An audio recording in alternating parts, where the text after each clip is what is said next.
Like I've always said, listening preference can be different depending on the region. And today we're looking at something that's extremely popular in China, but you have probably not even heard of it. The NX8. Its biggest trait is a very fun tuning. Warm, slightly hazy, and very forward vocal, almost in your face. And the overall tonality leans warm. If you're curious what kind of tuning is popular in China, I think the NX8 series is a pretty good example. So, with that in mind, let's get back to the NX8Ti, the updated version of that IEM. Accessories wise, you get 4 sets of tips, 2 sets of AET style ones, and 1 set of liquid silicone tips. Honestly, I think it would have been better if they include tips with different tuning intentions, like bass tip, balance tip, or that kind of things. The IEM itself uses a rating shell with a titanium faceplate, and interestingly, even the cable splitter and the plug are made out of titanium as well. There are also 2 small accessories I found very interesting. First is the changeable nozzles. It comes with a titanium nozzle installed by default, and also a pair of gold-plated copper nozzles. The copper nozzle tend to make the treble a bit more lively and slightly brighter, but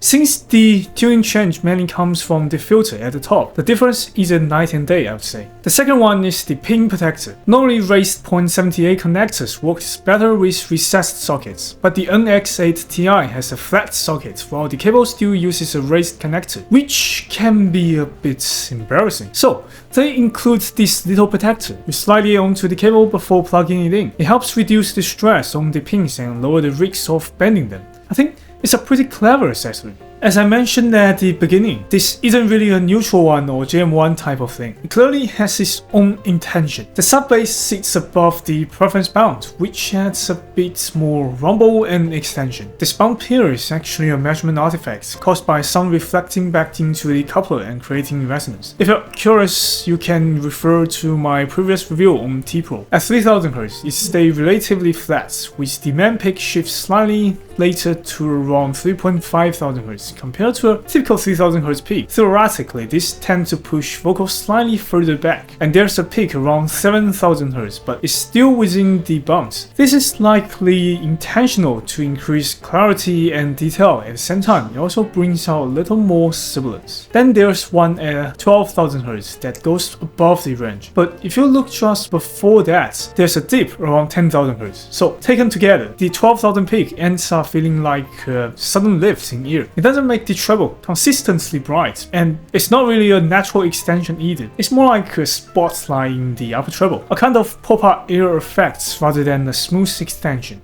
In Chinese version of this review, I actually compared it directly against the previous NX8, but considering most of you probably haven't even heard of the original, I'll just go back to my usual review style and describe the sound on its own. First off, this is not a very neutral tuning. In a time where JM1 is everywhere, this one clearly sticks to its own direction. So, what defines it? The overall tonality is slightly warm. It gives the presentation a very relaxed and laid-back feel, which works especially well with soft genres, things like jazz, like bossa nova, smooth jazz, and vocal jazz. With this kind of music, that warm foundation really complements their style and gives you a very soft and easygoing listening experience. Vocal also carries a bit of that warmth and softness. It's almost like spreading the butter onto a bread. It smooths things out. The warmth softens the edges and helps tame the sibilance. So overall, I would describe the vocal as on the softer side. Positioning is quite close and intimate, quite opposite to what Curve told us. And most of the time, brightness is sufficient, but similar to their vocals, when vocals goes higher, the extension doesn't reach particularly high. It can stop at a certain point. I think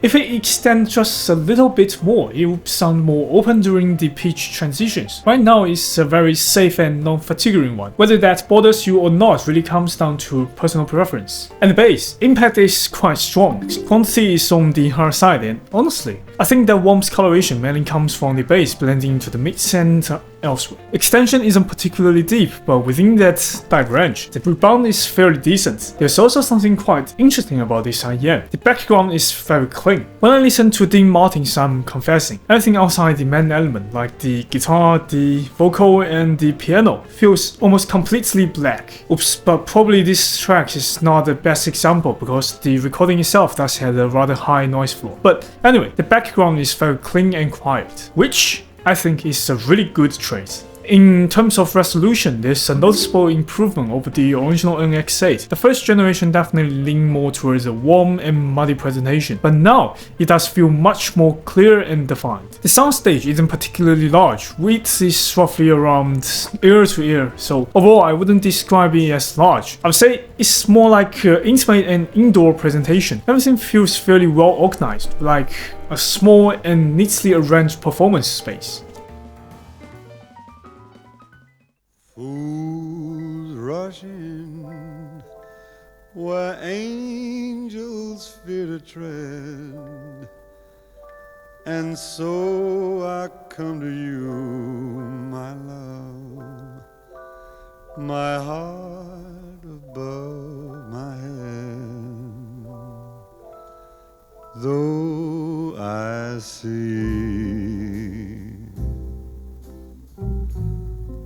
the danger there,